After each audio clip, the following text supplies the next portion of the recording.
안녕하세요. 딩동딩동 TV의 박서인입니다. 오늘은 공유 주방에 대해서 얘기를 할 건데요. 공유 주방에 대해서 관심 있으신 분들은 자, 처음부터 끝까지 쭉 시청을 해주시면 많은 도움이 되실 것 같습니다. 자, 그리고 우리가 구독, 좋아요도 함께 눌러주시면 감사하겠습니다. 자, 지금부터 공유 주방에 대해서 한번 시작을 해보도록 할게요.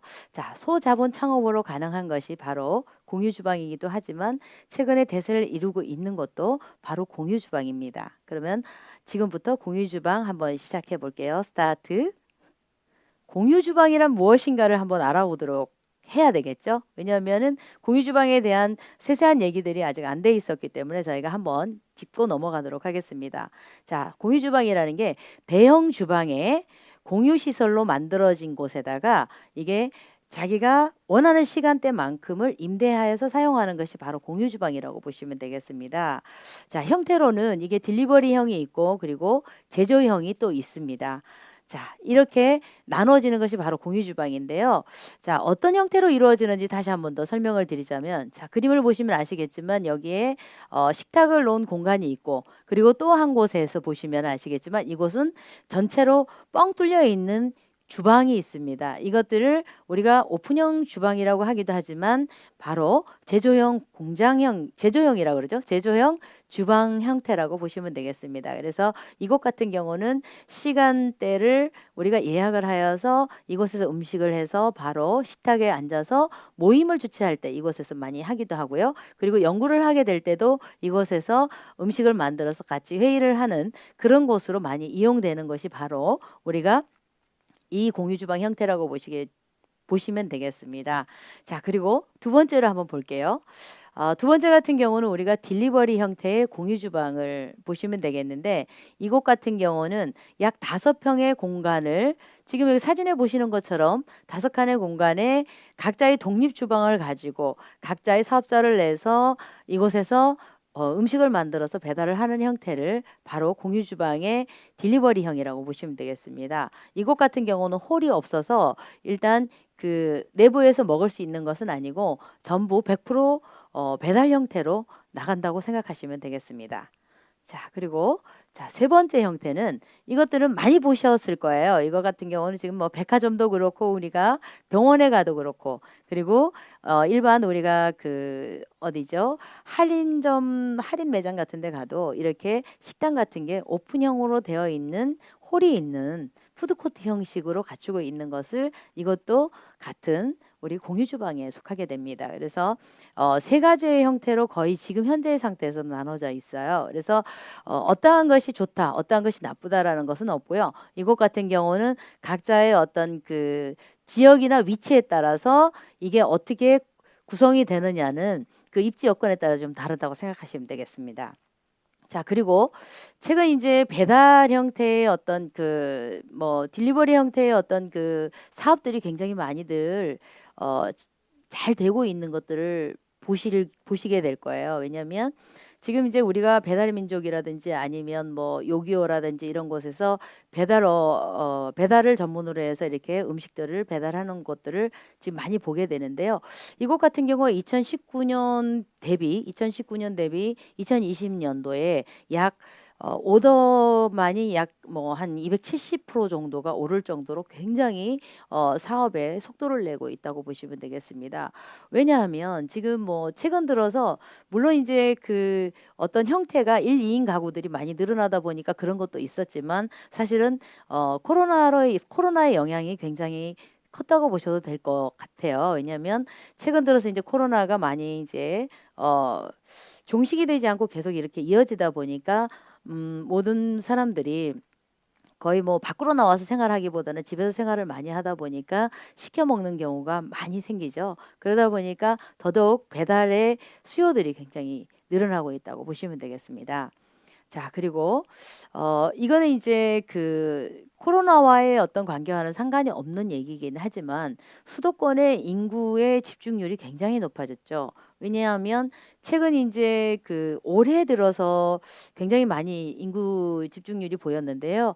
이것 같은 게 1인 증가의 수요, 1-2인 가구의 증가의 수요들이 굉장히 뭐 수도권 지역으로 약 50% 이상이 늘어날 정도로 굉장히 많은 수요들이 집중되어 있다고 보시면 되겠습니다. 그러다 보니까 1-2인 가구 수가 많으면 많을수록 밥을 해 먹기보다는 사실은 사 먹는 경우가 많은데 밖에서 활동하시던 분들도 지금 집에서 활동을 하다 보니까 결국에는 음식을 배달시켜서 먹는 경우들이 거의 더 많다고 보시면 되겠습니다. 그래서 배달 시장의 규모가 예전에 비해서 약 뭐 그전에 뭐 한 15조 원 정도의 어떤 수요가 2017 년도에 있었다고 하면 지금 2019 년도 통계를 보면은 약 20조 원까지 올라가는 그런 형태를 보이고 있습니다. 그리고 배달 시장의 규모 또한 또 이렇게 굉장히 커져가는 어떤 시점을 보면서 저희가 많이 느끼는 바가 많죠. 왜냐하면 앞으로 상가들이 비어가는 이 시점에 어떻게 해서 이 상가를 채울 것인가와 그리고 어떤 사업을 해야 되는지에 대한 이제는 판가름이 날 수 있는 어떤 시기가 왔다고 보시면 되겠습니다. 벌써 코로나가 지금 현재 뭐 1월 달부터 와서 지금까지 지금 한 거의 뭐 9개월 가까이 지금 되다 보니까 굉장히 생각을 느끼시는 분들도 많겠지만 사실은 현재 뭐 어떠한 사업을 해 봐야 될지 연구하시는 분들이 굉장히 많으실 텐데요.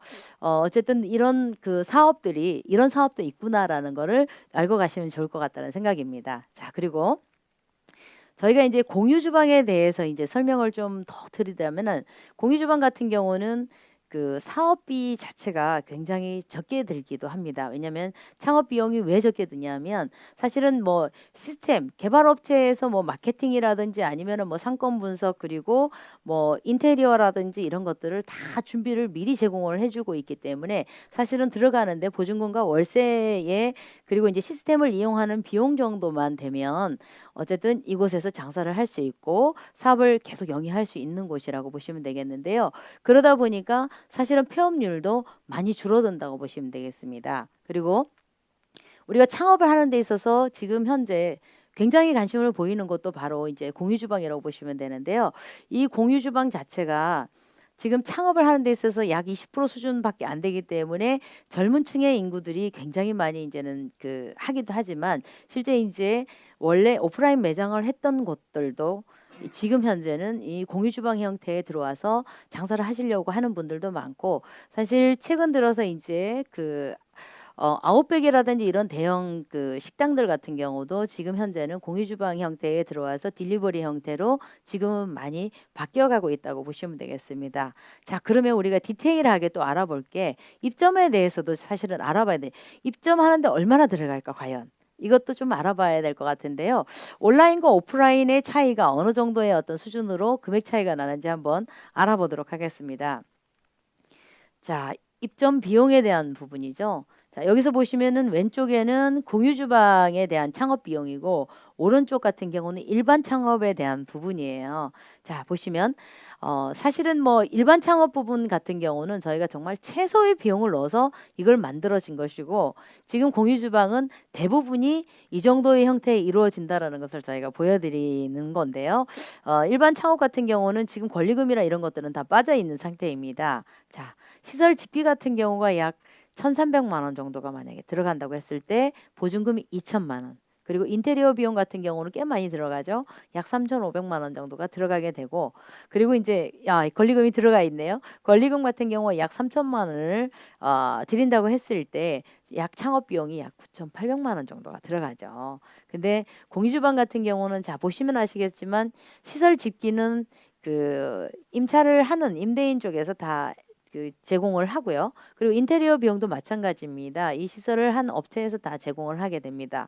그리고 이곳 같은 경우는 권리금이 형성되어 있지 않기 때문에 권리금에 대한 부분들도 없다고 보시면 되겠는데요. 그렇게 됐을 때 단지 보증금만 갖고 들어오시면 되는데 사실 보증금만 갖고 되는 것은 사실 아닙니다. 왜냐하면 이것에다가 본인이 필요한 집기가 일부가 좀 더 들어와야 될 거고 그리고 만들어지는 음식에 대한 재료 준비에 대한 부분들도 좀 들어와야 될 거기 때문에 거기에서 한 1,000만 원 정도가 더 들어간다고 생각을 해서 약 창업 비용은 보증금 2천만 원에 플러스 부대 비용 1,000만 원 정도에서 약 3천만 원 정도가 들어간다고 보시면 되겠습니다.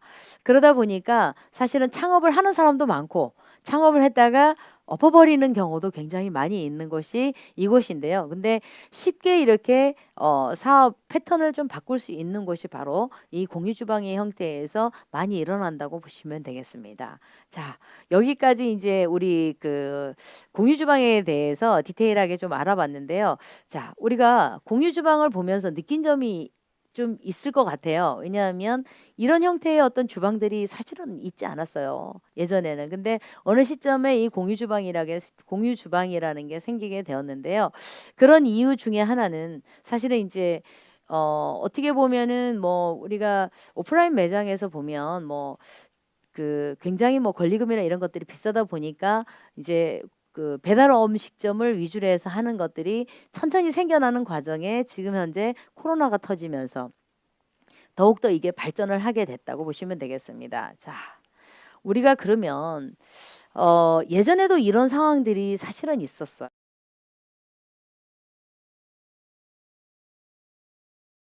흑사병 이후에 저희가 이제 굉장히 이제는 뭐 경기가 안 좋아질 것이라고 다들 예상을 했을 것인데요. 사실은 그렇지 않았습니다. 왜냐하면 많은 사람들이 죽어가고 사람들은 없어졌지만 그 안에 남아있던 건물이라든지 아니면은 뭐 돈이라든지 재산 같은 경우는 그대로 남아 있었기 때문에 그것들을 활용해서 더 많은 경제적인 이익을 본 사람들이 많이 있습니다.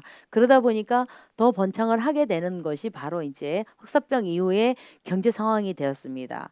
자, 그리고 삶의 위기 뒤에는 곧 바로 기회가 온다고 보시면 되겠죠. 왜냐하면은 흑사병 이후에 우리는 뭐 나라가 망할 것이라고 생각을 했는데 사실은 더 좋은 삶의 어떤 질을 향상시키는 어떤 계기가 되었던 것이죠. 자, 그리고 지금 현재 코로나가 왔습니다. 우리가 잘 되는 사업을 찾아야 되겠죠. 왜냐하면 코로나가 언제까지 갈지 모르기 때문에 우리가 코로나에 맞는 이 사업을 하면서 지금부터 천천히 다져가는 어떤 시기가 돼야 되고 어느 시점에 이제는 코로나가 사라지긴 하겠지만 사라진다 하더라도 감기처럼 남아 있을 것이라고 저는 보여집니다.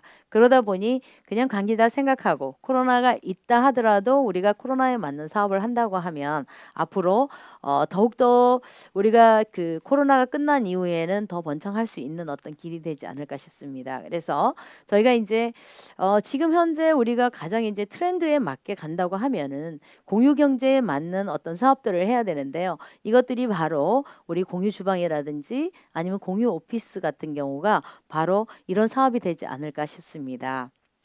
자, 여러분, 공유 경제에 맞는 어떤 그 공유 어, 주방에 대해서 저희가 알아봤는데요.